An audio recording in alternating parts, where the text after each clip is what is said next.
Hello बच्चों, let's read this question.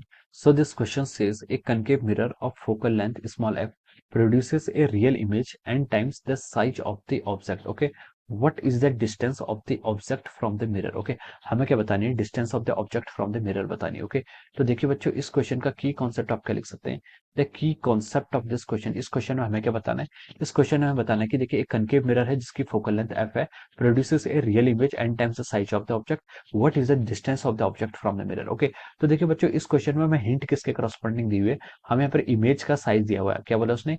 Real image produce कर रहा है n times the size of the object. Okay, तो इस क्वेश्चन का की कॉन्सेप्ट आप क्या लिख सकते हैं? मैग्निफिकेशन. क्या लिख सकते हैं? मैग्निफिकेशन. मैग्निफिकेशन क्या होता है आपका? मैग्निफिकेशन आपका माइनस वी बाई यू होता है. ओके, अब हमें क्वेश्चन ने बोला concave mirror. Okay, for the concave mirror के लिए आपका जो मैग्निफिकेशन होता है वो क्या होता है आपका? नेगेटिव आता है. क्यों आता है नेगेटिव? देखिए वी और यू आपके इमेज डिस्टेंस और ऑब्जेक्ट डिस्टेंस दोनों एक साइड फॉर्म करती है. आपकी रियल एंड इमेज आपकी क्या होती है? आपकी यहाँ पर जो इमेज बनती है वो रियल एंड इन्वर्टेड बनती है. इसके कारण आपका मैग्निफिकेशन क्या जाता है? नेगेटिव हो जाता है. ओके, आपको देखिए यहाँ पर एक हिंट और दी गई है कि इसने बोला कि produces a real image and times the size of the object. Okay, यहाँ पर यानी कि आपका height of image divided by height of object, this is also called magnification. ये आपको एन टाइम्स दिया हुआ है, यानी कि हम क्या लिख सकते हैं? आपका हाइट ऑफ इमेज का लिख सकते हैं आपका n times height of object. ये आपको गिवन है, या कि यानी कि देखिए इसको हम क्या लिख सकते हैं? देखिए आपका जो मैग्निफिकेशन होता है ये क्या होता है आपका? माइनस वी बाई यू के इक्वल होता है, या फिर आपका height of image divided by height of object, हम इसको ऐसे लिख सकते हैं. ओके, अब देखिए आपका जो मैग्निफिकेशन होता है फॉर कनकेव मिरर ये कितना होता है आपका? नेगेटिव हो जाता है. तो हम यहाँ से क्या लिख सकते हैं? देखिए आपको आपको मिरर फॉर्मूला पता है क्या होता है? One over v plus one over you is equal to over one over f हो जाता है. ओके, अब यहाँ से आप वी की वैल्यू फाइंड आउट करते हैं, तो वी की वैल्यू कितनी आती है आपकी? U F divided by u minus F. Okay, ये आपका फॉर्मूला बहुत इंपॉर्टेंट है, ये आपको रिमेंबर होना चाहिए. ये देखिए आप यहाँ से भी इसको डिराइव कर सकते हैं. यहाँ से आपका लिख सकते हैं, देखिए वन ओवर वी को क्या लिख सकते हैं?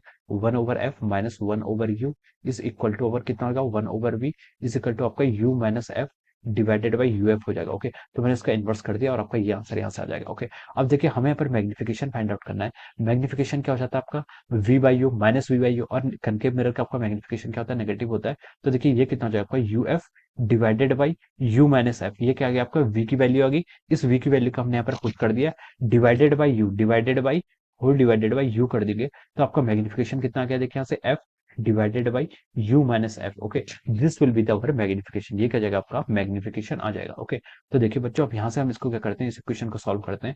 एम यू इसको हमने मल्टीप्लाई कर दिया इस side, m u minus m f ये किसके इक्वल आ गया आपके? ये आपका एफ के इक्वल आ गया. ओके, तो यहाँ से हम क्या लिख सकते हैं? देखिए हमें क्या बताना है? What is the distance of the object from the mirror, यानी कि हमें यू की वैल्यू फाइंड आउट करनी है. क्या करनी है? यू की वैल्यू. तो हम यू को क्या लिख सकते हैं? देखिए यहाँ से आपका एम यू कितना हो जाएगा आपका? एफ प्लस एम एफ हो जाएगा. एफ को कॉमन ले लीजिए, ये आपका आ जाएगा वन प्लस एम, और यहाँ से आपकी यू की वैल्यू कितनी आ गई? F into one plus m divided by the small m. Okay, this will be the value for the u. ये क्या जाएगी? आपकी यू की वैल्यू हो जाएगी. Okay, and this will be the answer. आपसे क्वेश्चन ने पूछा था कि what is the distance of the object from the mirror, तो वो डिस्टेंस कितना हो जाएगा आपका? F divided by one plus M.